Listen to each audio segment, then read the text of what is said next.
حساب الدولة هذا واجب على الدولة تقوم. الذين منكم على حساب نفسه ويريد أن الدولة تقوم واجبها فأنا مستعد بس مخالف محارب الشيخين. معنا الشاعر عبد الله الشريف، الأستاذ عبد الله الشريف الذي له ذكريات جميلة وغالية جدا مع الراحل والد الجميع سلطان الخير. عظم الله أجرك، عظم الله أجرك أستاذ عبد الله. أهلا وسهلا وأجرك، وأسأل الله سبحانه وتعالى أن يتقبل منكم الحسن وأن يغفر له ويرحمه.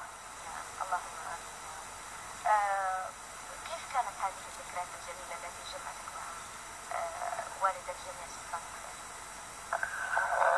رحمه الله، يعني هي ليست جميلة بل أجمل ذكريات العمر.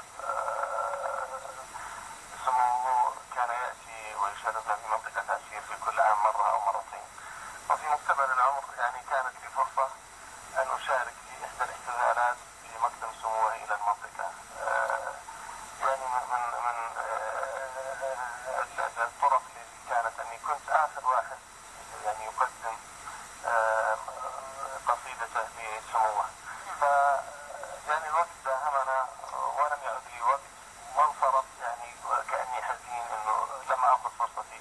فعلم، لم يعلم من هذا، لكن علم أن فيه إنسان كان يود أن يشارك، استدعاني وقدمت له قصيدتي. من ثم استدعاني اليوم الثاني إلى القصر للمشاركة من جديد، ومن ثم أصبحت في كل عام لابد أن يعني أقدم قصيدة وأن يعني أعمل أوبريت كامل بالتعاون مع الفنان محمد عبده وأباته، ويعني أحد فناني المملكة. كان يحرص حتى في الكلمات اللي أكتبها إنها تكون بعيدة في الغالب عن المديح أو عن الإطراء، بل كان يحب الحديث الذي يتحدث عن الوطن.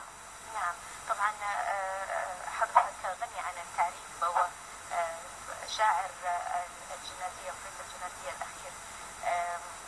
يعني كل المناسبات وكل ما قدمته للمملكة العربية السعودية. حدثنا أكثر أستاذ عبد الله، ماذا تحمل تلك القصائد؟ والله يعني أقدر أقول لك 3 4 قصائدي كانت لصاحب السمو الوكيل أمير سلطان العزيز رحمه الله. كانت له مكانة خاصة. نعم، وسبحان الله يعلم الله أن بعض القصائد يعني كنت أعد أوبريت كامل في ليلتين. يعني تسهل القصائد وتأتي عندما تكون في سموه. دائما كان يحث هو، يعني أنت تحتاجين إلى ملهم للقصيدة.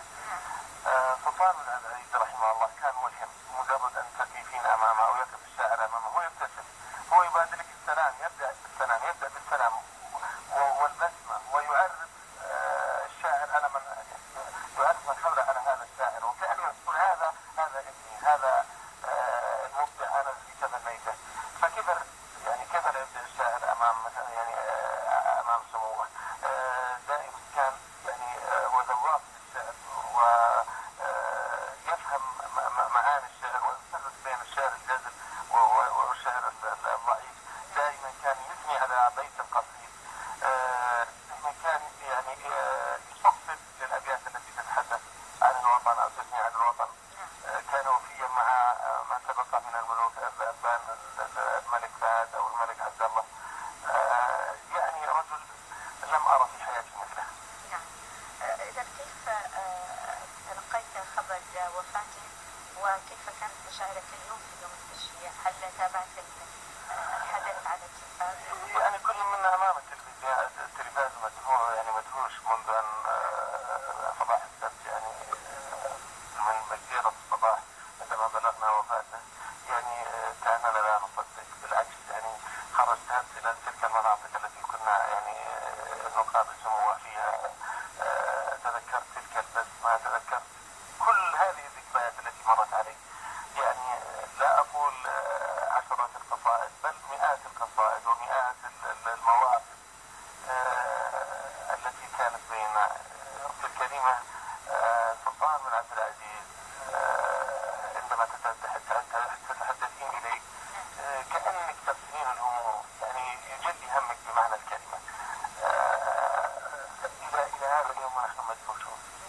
يعني وصولها البارح كان بمثابة قاصمة الظهر، يعني كان الإنسان في حلم والبارح يعني أفاق على أنه حقيقة فعلا.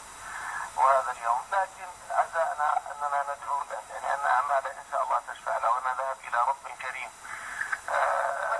ذهب إلى من هو أرحم وأدرى بعباده. نسأل الله سبحانه وتعالى له الرحمة. نعم اللهم آمين.